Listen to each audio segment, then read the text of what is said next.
Noob, Pro, Hermit. Hello everybody, welcome to another episode of my survival series. My name is Sebastian and I am the Vaudeville, and today we will build a super smelter. We will have a look at few designs, Noob, Pro, Hermit, and decide which one we will build in our base. Well, let's have a look at the Noob design. If you ask me, this is actually pretty good. It has an input for all the items you want to be smelting, and 2 hoppers to distribute the items equally. You also have a fuel chest for either furnace, and then all the items after they have been smelted come here in this chest. Pretty neat design, is very compact and it doesn't use a lot of resources. This design is made by El Mango. It features 8 furnaces, which is considerably faster than the previous one. It's not really expensive to make. The downside of this design is that you have to manually add the fuel to the furnaces. Something I really like about this design is the speed at which you drop the items. Just have a look. That is absolutely insane. The items get distributed by these 2 hopper minecarts down to the hoppers, to the furnaces. Once the items have been smelted, they go through the hoppers to the chest. It's pretty quick. Look at this design, it's absolutely insane. This super smelter was made by Tango Take, one of the hermits, in season 7. This particular design was recreated by Sbeev. Dude, who needs this much smelting? This is insane. This particular design is an absolute madness. It's probably extremely quick and it looks absolutely amazing, but we don't need this. I guess we do, but not yet. Maybe later.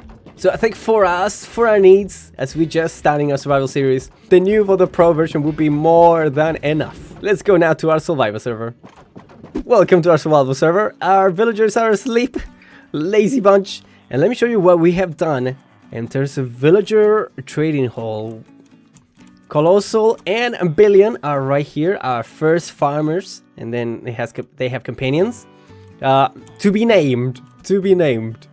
Okay, but we managed to get these amazing trades with these villagers. These are all librarians. We have looting 3, sharpness 5, feather falling 4, fortune 3.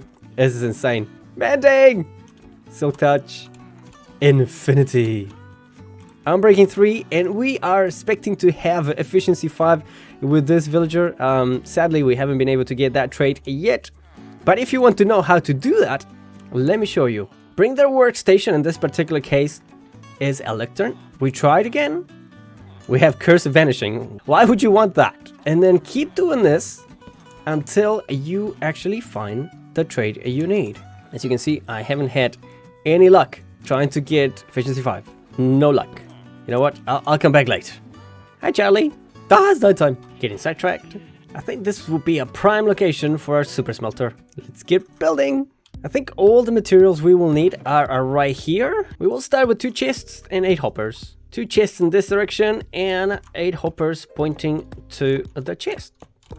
Now we will grab the 8 furnaces. So 1, 2, 3, and 4. And we will repeat the same on the other side. 1, 2, 3, 4. And the last 8 hoppers pointing into the furnaces. Like so. We will need the rails, the 2 minecarts with hoppers, and cobblestone wall. We will add some poor man's scaffolding. And we want to place 4 cobblestone walls. 2 on these corners and then 2 on the back. Place the rails and the minecart with hoppers. And if they didn't move automatically, make sure that you nudge them apart. Next step, we will add some glass. And with the help of 2 helper blocks, we will add 2 pistons pointing into the glass. And we will power them with redstone. Break the pistons before you break the redstone block. Double chest, clean up, and that should be good to go. Now let's test it. As I said previously, one of the downsides of this design is that we have to add coal manually. Shouldn't take too long. And the moment of truth. Whoa, look at how fast it goes. And each furnace is lit with an equal amount of items. This is fantastic.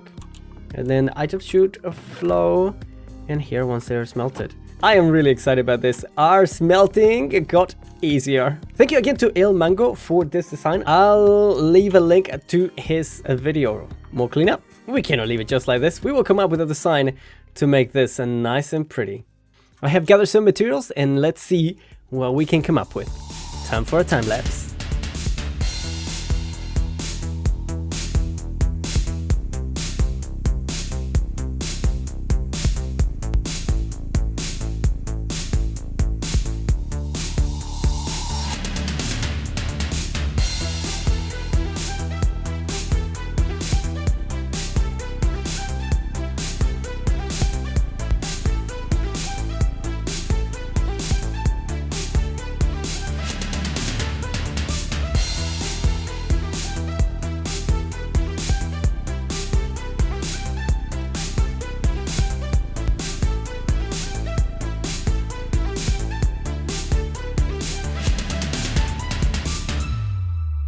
And there we have it, a super smelter all up and running.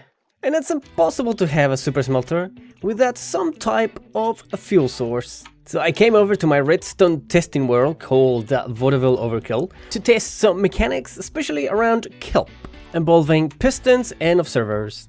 Now this design was made by Diamond's Raider and it's very compact and it's very simple. The kelp grows in front of the observer and it fires the piston underneath, like this. Breaking the kelp, and then the collection system will move all the kelp down here into this hopper with a chest. Now we just have to wait because kelp grows very slow, but this will be a passive farm. We won't have to take care of it, and we will get some fuel. And that is the farm in action. Brilliant. Now let's hop onto the server and build it. Hey cat. In order to build this farm, we need 8 pieces of quartz to make the 8 observers, so a trip to the nether is a must. Ah! Oh, there's some. Ooh, that was close.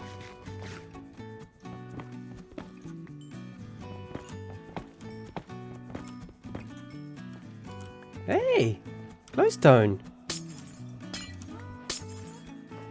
Yes. Great, and now we can craft those 8 observers we need. There we go. 1, 2, 3, 4, 5, 6, 7, 8. Boop. We also need 8 pistons. 7, 8. Some redstone, and I think we have everything we need. And right next to where our farms are, we are going to build this kelp farm right here in the spot. So our chest will be here with the hopper pointing to it. Boop. And then we need 8 spaces. 1, 2, 3, 4, 5, 6, 7, 8. Perfect. We're gonna add some cobblestone behind it. And then the pistons. On top of the pistons, the observers. Observers pointing... No, not that. In that direction. Yeah, that's better. And a redstone line behind them. So every time one of those updates, it will trigger the whole lot. Perfect. We place some glass. We place some more glass. We place some water. We place some slabs. And more water. Remove the slabs. Remove the dirt.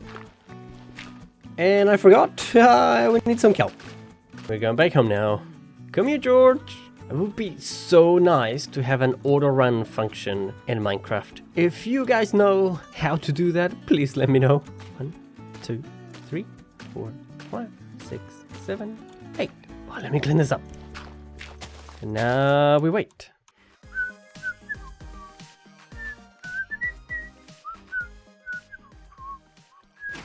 Yes!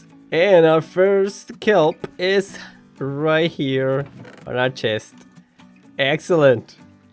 That is excellent. 9 in one go. Not bad at all. Now, I'll show you what we're going to do with our kelp. Come this way, little kelp. First of all, we are removing all the coal We want a renewable source of energy, not fossil fuel. We will place our kelp. Oh, I love that. So we place our kelp into our super smelter. We are turning this kelp into dried kelp. Once we have enough to make a block, do I have a crafting table here? No, fixed. As I was saying, once you have enough dried kelp, you can turn them into a dried kelp block. It's a great fuel source. Oh, I'm excited. I'm double excited. Now we have a super smelter and enough fuel to smelt whatever we want. Let's have a look at our little kelp farm. It's really slow. That's the downside of this farm. Eventually, should give us enough fuel. Before you leave, please leave a like if you enjoyed the video. Consider subscribing, it's absolutely free and you won't miss any future videos. You can also support the channel by becoming a member of our community. Click the join button to find out more. Thanks for watching. Muchas gracias. Ciao. Llama, please. Llama, I'm trying to record a video. Please. Llama. Wait. Llama. Please. Llama, you got to be kidding me.